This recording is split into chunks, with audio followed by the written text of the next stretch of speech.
What up, guys? Welcome back to Almost Functional.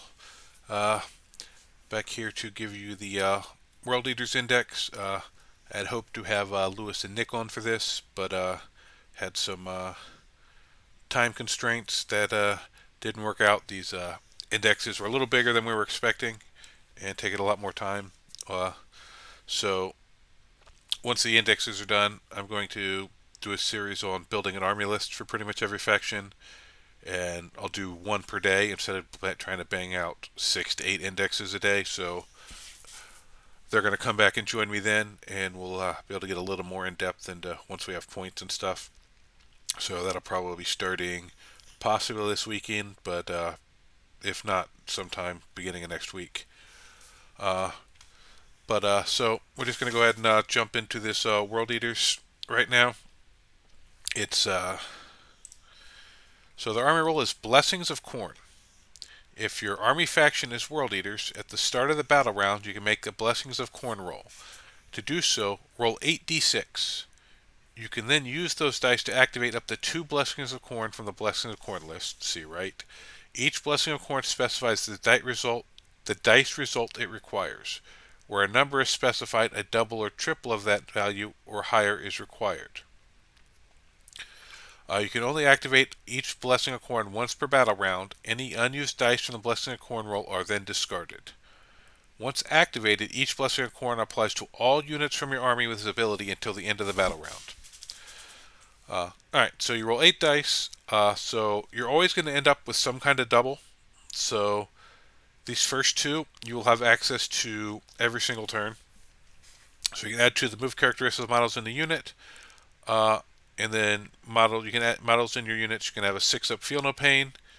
And if they already had a Feel No Pain, you add 1 to it. So you should be able to pick one of these any turn if you want to. And a lot of turns you'll be able to pick both of them if you wanted to. Then if you get double 3s, melee weapons, so you can give your melee weapons sustained hits 1, double 4s, or any triple, which rolling 8 dice triples are going to be very likely, so you'll have access to this one a lot of the time, I believe.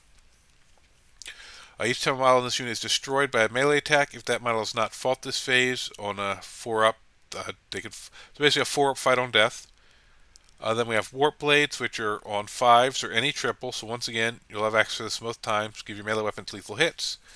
And then on double 6s or triple 4s, this unit is eligible to declare charge in a turn in which it advanced.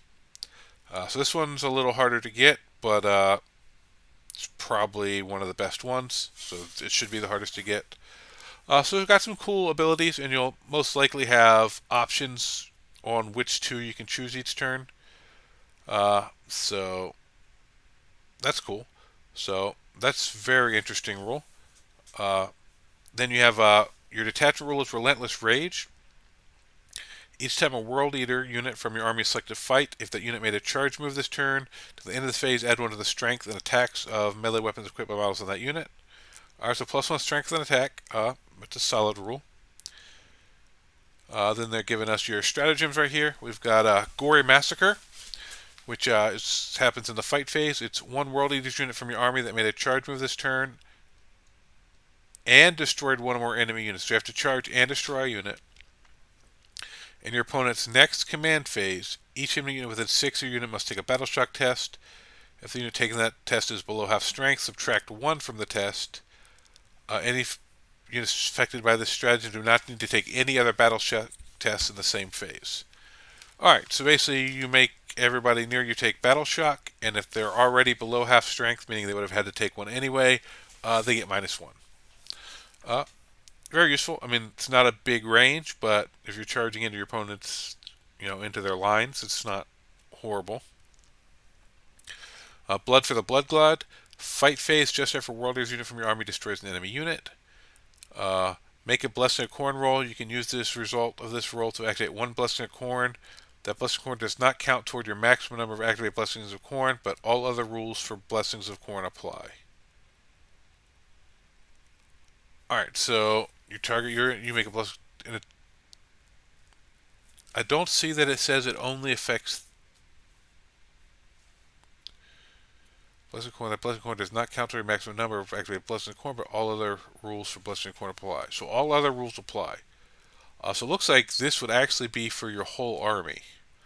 I don't know if I'm reading that wrong or they worded it wrong or if that's actually the intention, but it looks like this. You target a unit destroyed an army, they roll for a Blessing of Corn, but it still activates for the whole army. Uh, that seems really strong. Fight phase, one worldly unit from your army that has not been selected to fight. Until the end of the phase, each time a model makes a attack against a character, vehicle, or monster, you add one to the wound. Alright, so +1 wounding against characters, vehicles, and monsters. Corn cares not. Fight phase, just after enemy unit has selected its targets. One worldly unit from your army that was selected as a target. Subtract 1 from the damage characteristics. Alright, so there's -1 to it, and this in melee, yep. So in melee, your -1 can give -1 damage to incoming attacks to one of your units. Alright. All solid. These, you have to kill units. This one you have to charge and kill a unit, so you gotta do some qualifiers before they activate, but then we have Blood Offering, any phase. One worldly unit from your army that was just destroyed while it was within range of an objective marker you controlled. You lose the stratagem on that unit even though it was just destroyed. The objective marker remains under your control even if you have no models within range of it until your opponent controls it at the start or end of any turn. Alright, so this is most likely to be if they shoot you off an objective, because if they kill you off an objective, unless they have OC0, they're going to control it at the end of the turn, and this would really be a wasted CP. Unless for some reason you needed to control that objective in the middle of the turn, because they can't really kill you in the command phase, so it won't help you for scoring. So it's really only if you die in shooting, I think this is. Apoplectic Frenzy. Your movement phase, one worldly unit from your army that has not been selected to move this phase until the end of the phase. If your unit advances, do not make an advance roll. Instead, until the end of the phase, add 6 to your move characteristics. Alright, so far, strats are solid, rules are solid, World Eaters, so far I'm liking what I see. Then we have their enhancements here. Favorite of Corn. Each time you make a Blessing of Corn roll before doing anything else, the bear can use this enhancement. If it does, discard all the dice from that roll and make a new Blessing of Corn roll. This new roll does not count as a reroll, so any rules that enable you to reroll or manipulate individual dice, i.e. Icon of Corn, can still be used. Alright, so that's nice. You can so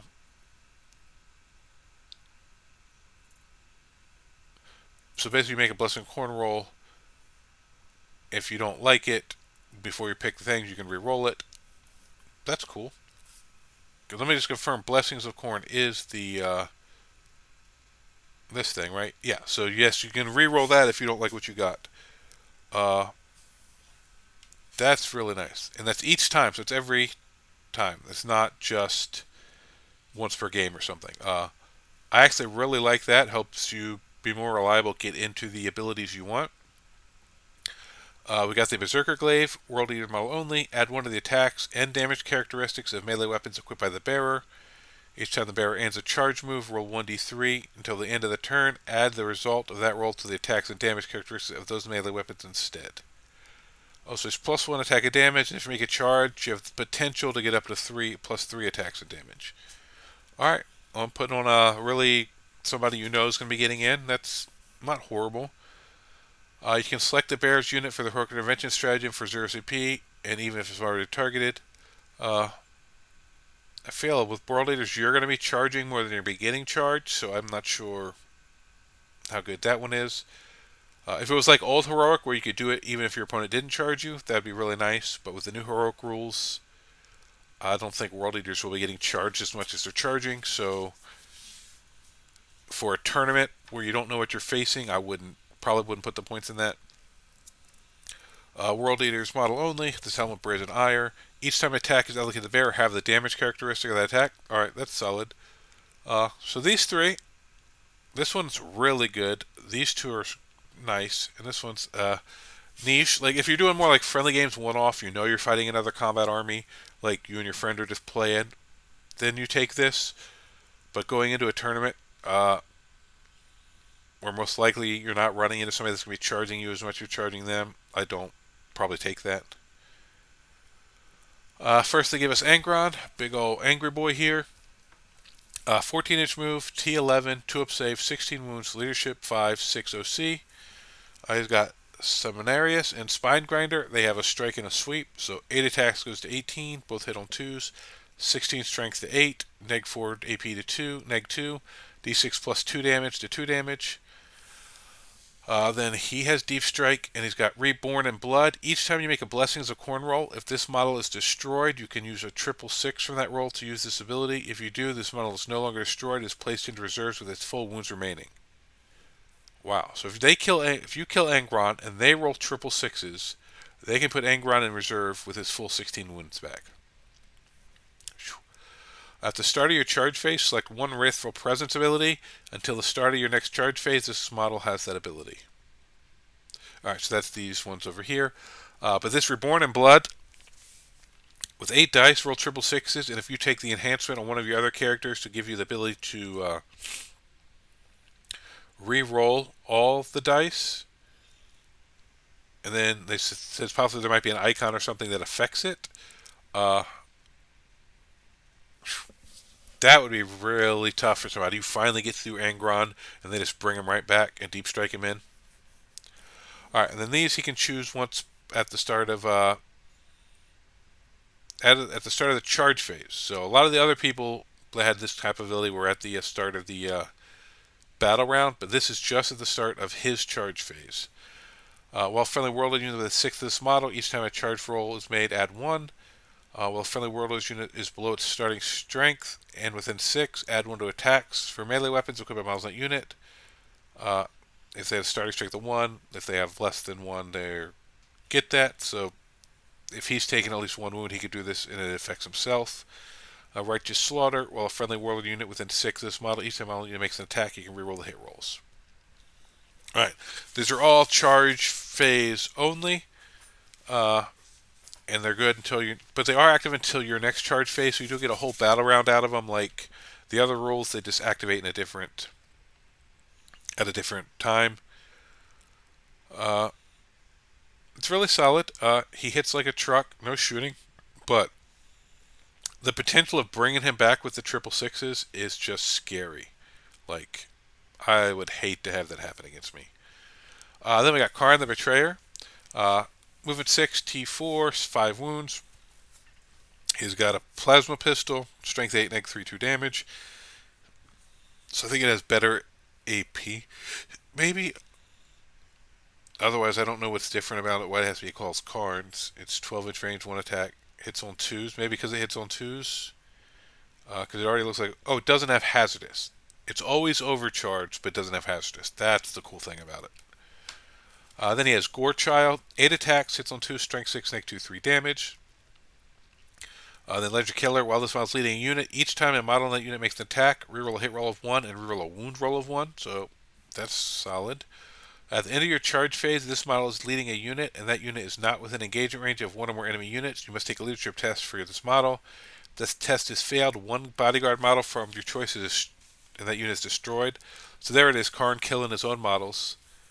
So at the end of your charge phase, if his unit's not within engagement range, he's just going to kill models out of his unit.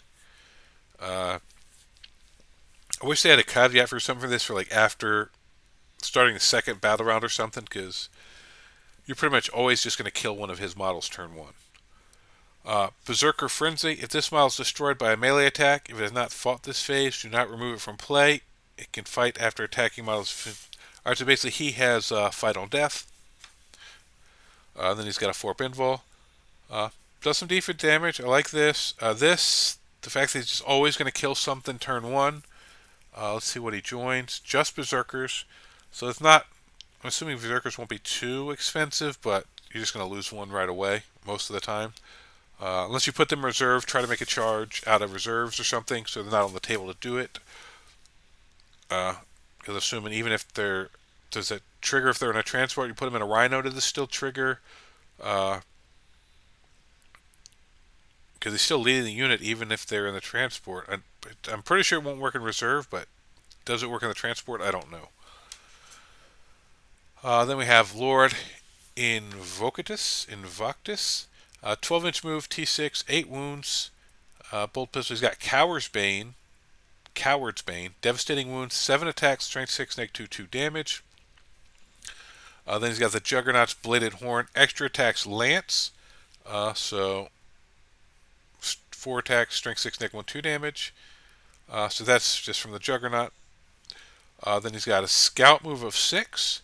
While this model is leading a unit, that unit is able to shoot and declare a charge in a turn in which it fell back. Alright.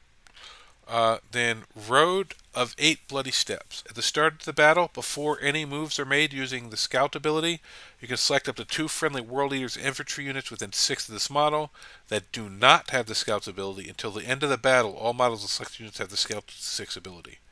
Oh, wow. So he could just give like some Berserkers or something Scout just right out the gate before anybody makes Scout moves. That's an interesting ability. I'd have to put some more thought in, play around with it more to see how strong it really is, but it's definitely, I don't know, there's got to be something in there with that. I can't fully process that right now, but that seems interesting. Then he can join 8-bound, Exalted 8-bound, and Khorne Berserkers. Then we got a World Eater's Demon Prince. I think his stats are pretty much the same. He has a 4-up invul, and while friendly World Eater infantry is within 6 of him, they get a 4-up invul save. Oh, that's really nice. And then each time this model makes a charge move until the end of the turn, its health doesn't have devastating wounds. So he's pretty solid. I like that, given that just 4-up invul to infantry near him. Then same thing here is with wings. More move, less toughness. Then his abilities are, at the start of the fight phase, each unit with engagement range of this model must take a battle shock test. And then Oath to Khorne. At the start of the battle, select 1 unit from your opponent's army to be this model's sworn foe. Each time this model makes the attack that targets a sworn foe, you can reroll the hit roll and the wound roll. And then at the end of the battle, the sworn foe has not been destroyed, this model is destroyed. Oh, so if they live, basically Khorne kills him. That would be interesting. You don't get like battle point like for killed units, so I'm not sure. Other than just like how your model died, I'm not sure points wise in a game because it's end of battle. There's nothing else happening.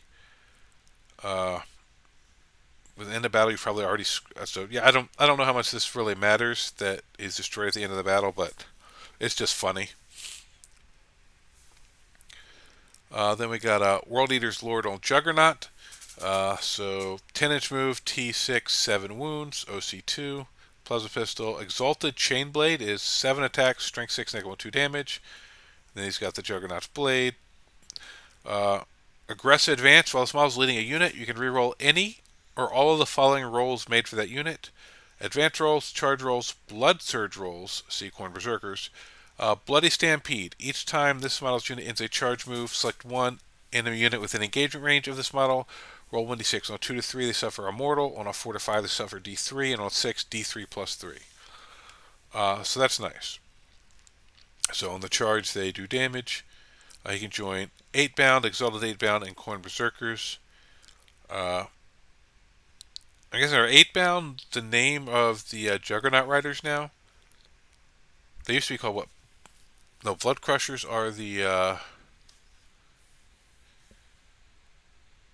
Demon one, I believe. They used to have a different name because people used to run them. But I'm guessing they're just called 8-bound now.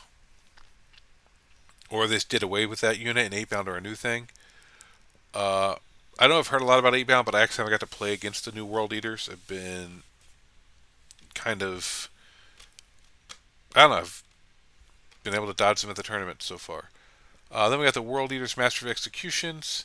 Bolt Pistol asks its amendment is Devastating with Precision, 5 attacks, Strength 7, negative 2 damage. While this model's leading a unit, they have Fight First. Each time this model makes a melee attack that targets a character unit, you can reroll the hit roll and you can reroll the wound roll. Very nice. Fight First is a huge ability, especially for a charging army. You charge someone else who has Fight First. Oh, it doesn't matter, they'll still fight first. But so this only helps you if you get charged. Or if somehow there's an ongoing combat or something. But it's not a horrible if you're fighting someone who's going to charge you. But once again, it's one of those things where who's charging World Eaters? My Space Wolves would. We're not scared. Then here's the Khorne Berserkers. T4 2 wounds, OC2. Bolt pistol, plasma pistol, Berserker Chainblade, 4 attacks, strength 5, neg 1, 1 damage, and then Khornate Eviscerator, 3 attacks, strength 8, neg 2, 2 damage. Blood Surge, this is what one of the things that the Lord lets you reroll. Each time an enemy unit is selected to shoot, after that unit has finished making its attacks, if any models from this unit were destroyed as a result of those attacks, this unit can make a Blood Surge move. To do so, roll 1d6. This unit can be moved the number of inches up to the result, but this unit must finish the move as close as possible to the closest enemy unit, excluding aircraft. When doing so, they can be moved within engagement range. A unit cannot make a Blood Surge move while it is battle shocked. Alright, and then the Icon of Khorne. Each time you take a Blessing of Khorne, roll if the bearer's unit is within range of an objective marker you control, you can reroll 1 of the dice. Alright, well, that's cool. So you reroll, you use that enhancement to reroll all of them if you want, and then still reroll another one with this. And they let you reroll 1 is if you have multiple units with this on multiple decks, you get to reroll multiple of the dice. If so, that starts to get pretty strong. And then this is nice, just they shoot you, you move closer. Your shooting isn't that great, you definitely want to be getting closer. So every 5 models, one can take a plasma pistol. They have 1 champion. So champion can take a pistol, and so you can put 2 plasma pistols in a 5-man or 3 in a 10-man. Then we got Jackals. 6-inch move, 6 up save, T3, 1 wound. Jackal's Chainblade is sustained hits 1, 2 attacks, strength 3, AP 0, 1 damage. Dishonored Chainblades are sustained hits 1, 3 attacks, strength 4, AP 0, 1 damage. Mauler Chainblades is sustained hits 1, 2 attacks, strength 5, neg 1, 2 damage. Skull Smasher, 4 attacks, strength 4, neg 1, 2 damage. Objective Ravaged. At the end of your command phase, if this unit is within range of an objective marker you control, that objective remains under control even if you have no models. So this gives you sticky objectives. And then Icon of Khorne, same thing. You can reroll a dice for the Blessing of Khorne. I have 1 Jackal leader with a dishonored, 1 Jackal pack leader, 1 dishonored, and 8 jackals, or 1 Jackal pack leader, 2 dishonored, and 17 jackals. Jackal pack leader, every jackal has auto pistol and jackal blade blades. Dishonored has dishonored chain blades. 1 jackal for every 10 can take the Mauler, and any number of dishonored can take the Skull Smasher. Alright, I've never seen this unit. This is all the new stuff that came out when World Eaters came out. Very interesting. World Eaters Terminator Squad. I don't know if they have extra attacks. I don't see much different over here. Blood Fur. Each time this model in this unit makes an attack, add 1 to the hit roll. If the starting unit is below starting strength, add 1 to the rule roll if it's below half strength. Alright, so just +1 to hit if you're below starting, +1 to wound as well if you're below half. Then we got, here's the 8-bound. 9-inch move, T6, 3 up save, 3 wounds. They have 1 OC. They have 8-bound Eviscerators, which are 6 attacks, strength 5, neg 2, 2 damage. They have a heavy Chainglaive with 8 attacks, strength 7, neg 3, 1 damage. And then Lacerators, which are 4 attacks, strength 9, neg 2, 3 damage. All pretty solid profiles. Scout 6 inches. Beacons of Rage. While a friendly World Eaters unit within 6 of this unit, each time a model in that unit makes a melee attack, reroll a wound roll of 1. If that attack targets a unit below half strength, reroll all the wound rolls instead. Alright, so they buff any World Eater unit near them. It's 3 to 6 8-bound. Champion has Lacerators, or else has Eviscerators, and the champion can take the Chainglaive. Then the Exalted 8-bound. These move 9, T6, 3 wounds. Let's see, move 9, T6, 3 wounds, leadership 6, 1. Alright, so stat is exactly the same as the other 8-bound. They can take the 8-bound Chain Fist, which is 3 attacks, strength 14, neg 3, 2 damage. Ooh, strength 14, that's nice. 8-bound Eviscerator is 5 attacks, strength 6, neg 2, 2 damage. Heavy Chainglade is 8 attacks, strength 8, neg 3, 1 damage. And then paired 8-bound Chain Fist. It's just the same as the other Chain Fist, but twin linked. They feel no pain 6 up. Then Overwhelming Wrath. Each time an enemy unit within 6 inches of this unit is selected to fall back, that unit must take a leadership test. If the test is failed, that unit must remain stationary this phase instead. Then they get a 5-up invul save. Enemy unit within 6 of units selected to fall back, leadership, or stationary. Alright, so just hoping to prevent fallback. Other than that, it's still 3 to 6. World Eater's Land Raider. As assault ramp. 12. I don't know if possibly there's a weapon option difference, but other than just giving them Blessings of Corn, I don't see any difference here. Looks like the same with the Predator. So they're probably going to give us all the Predator profiles here. The Defiler. Still Scuttling Walker. Are they duplicating all these just to give them the Blessing of Corn reroll? Or they get a different invul? Or no, these don't have invul. Yeah, I'm not exactly sure what the difference is here. I'm sure there's some subtle little difference between this and the ones we looked at in the Chaos Marine one. Same with these guys. All these just, for the most part, look to be duplicates. This guy might have something different. Each time a unit targets this model after that unit is finished making its attacks, this model can either shoot or fight. It's equipped with 2 Hellburst Twin Linked. Alright, so that I think might be different. World Eater's Helldrake. Each time this model ends a normal move, you'll select one unit moved over. Roll 2d6 on a 4+, they suffer d3 mortal wounds. Can't remember if that was the same on the other one or not. Then the World Eater's Mauler Fiend. Scent of Blood. Each time you get charge roll for this model, if one or more targets the target below their starting strength, add 2 to that roll. So +2 is charge if the enemy unit is below starting strength. And if it makes a melee attack against a unit that's below starting strength, add 1 to the hit roll. Alright, that's nice. World Eater's Rhino. I believe just getting Blessings of Corn here. World Eater's Chaos Spawn. Feel no pain, Blessing of Corn. Still regenerates.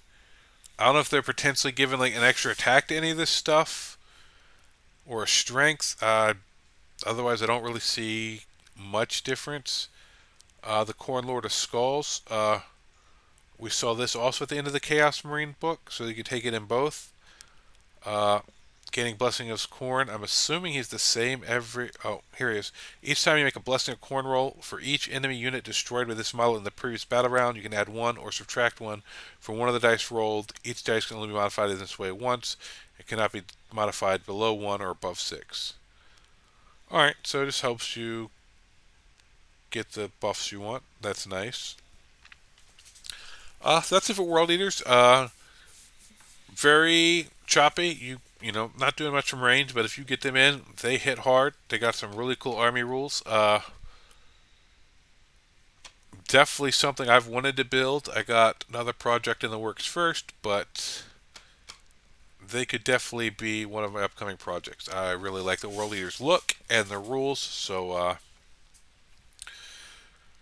don't have much else to say about that. So that's the World Eaters, and thank you guys for watching.